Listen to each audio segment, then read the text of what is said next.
आज अळूच्या वड्या खूप खाऊ वाटल्या होत्या म्हणून आणि योगायोग असा झाला की माझे सासू सासरे गावाला गेले होते आणि येताना अळूची पानं गावाकडनं आणलेली होती.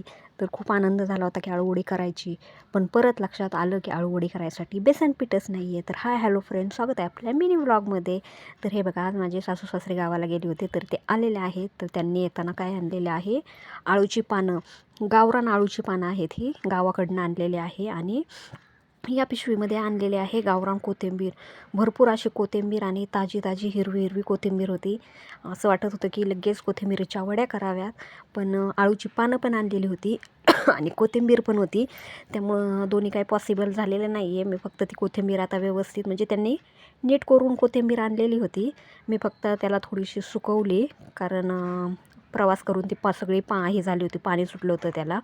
त्यामुळं मग मी सगळी व्यवस्थित आता त्याला पॅक करून फ्रीजमध्ये ठेवलेले आहे. मिस्टरांचा गुरुवार होता त्यामुळे माझ्या स्वयंपाकाची घाई चाललेली होती.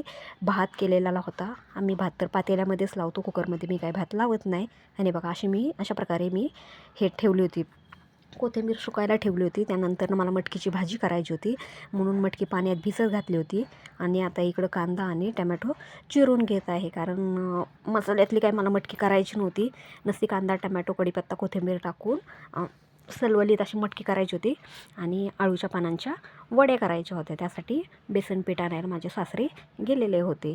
आणि टमॅटो भरपूर दिवस झाले ठेवले होते ना, त्यामुळं फ्रीजमध्ये काय आम्ही ठेवत नाही. फ्रीजमध्ये ठेवलेले टमॅटो आमच्या घरच्यांना आवडत नाही, त्यामुळं काही काय खराब होईल अशी शक्यता होती. आणि हे बघा, अंधाराचं जास्त ना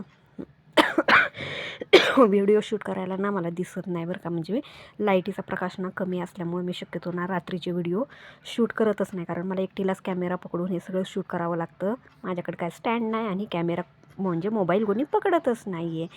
आणि आज स्वयंपाकामध्ये बनवले होतं उपवास सोडायसाठी अळूची वडी, चपाती, भाकरी, मटकीची भाजी आणि भात एवढं होतं. आणि हे बघा, आता अळूच्या पानाची देठं मी काढलेली आहे. सगळी तयारी करून ठेवली होती, पण अळूच्या वड्या करतानाचा व्हिडिओ मी शूट काय केलेला नाही.